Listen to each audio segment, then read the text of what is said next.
Hi there, I'm Jennifer Tryon, and today I'm going to show you how to make this surgical style mask using your serger. You'll use the thread as the ties. This saves you material and time. I'm using the Janome 4DLB serger. This is a great little workhorse machine. Using your serger is the fastest way to pump out cloth masks. Before we get started, I want to caution you that cloth masks are not a replacement for N95 masks, and healthcare workers shouldn't wear cloth masks. The recommendation is that you wear a cloth mask if you're going out in public to protect others from COVID-19. I'm going to actually upcycle an old pillowcase. You don't always need to use expensive quilting cotton. You can use whatever you've got around the house. So I'm using this pillowcase, an old shirt. As long as it's 100% cotton, you can use it for your mask. So for this project, you'll need some 100% cotton fabric, a rotary cutter or scissors, a quilting ruler, some basic sewing supplies, and your serger. You can also opt to put in a filter. I'm using this furnace filter that I've taken apart and cut into 4x6 pieces. The filter is optional and no guarantee. It's just a little something extra. So start by folding your pillowcase in half. My pillowcase measures 21 inches across, so I'm going to get 3 7-inch strips.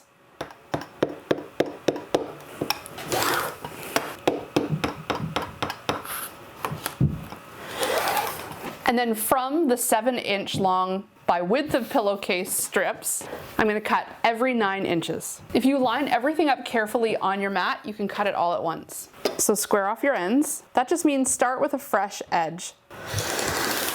And then I'm just going to keep going over 9. 1, 2, 3, 4, 5, 6, 7, 8, 9.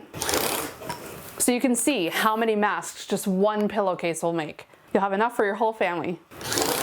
Now, because we're going to make a mask that has a pocket in it, each mask requires 3 pieces. 1, 2, 3. Enough for 6 masks in one pillowcase.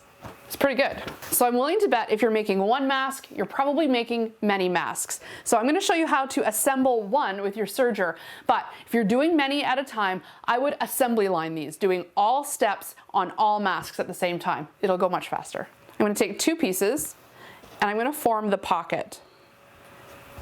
So I'm going to take my front piece and I'm going to put it right side down. I'm going to take my back piece that's been ironed in half and put the folded end towards the middle and just scooch it down about a 1/4 inch. Same with the bottom piece. I'm going to add that and I'm going to overlap it about a 1/4 inch. That's just going to help me form a pocket on the inside of the mask, the part that's going to touch my face.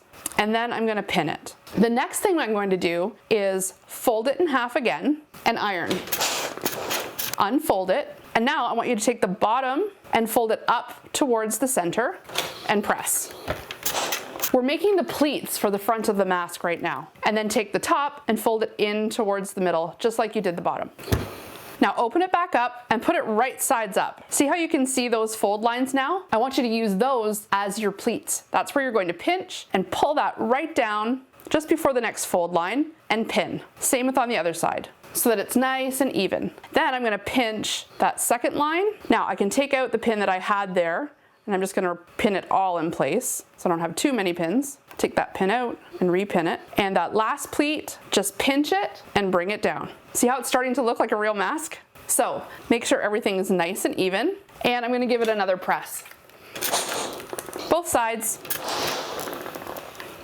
The flatter it is, the easier it's going to be to serge. So now I'm going to bring my mask over to my serger. I'm just going to serge along the bottom and the top edge to start. Okay, I'm going to do the same. Serge on the other side. Because the serger finishes the seams, you can finish a mask in half the time. Okay, now is when we're going to actually use this thread as the ties for the mask. Stitch out a minimum of 20 inches of chain.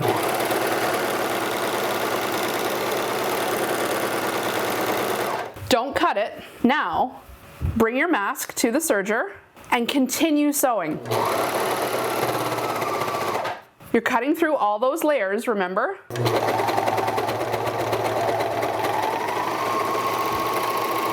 And now continue going for for another 20 inches of chain. And now you can use this as your ties. Elastic right now is really hard to come by. So if you're just using this to nip out of the house to get groceries, this thread will totally suffice. For the other side, let's stitch out about 20 inches of thread. Okay, now we're gonna serge down the other side. And remember, don't cut it, keep going. See how fast the serger goes?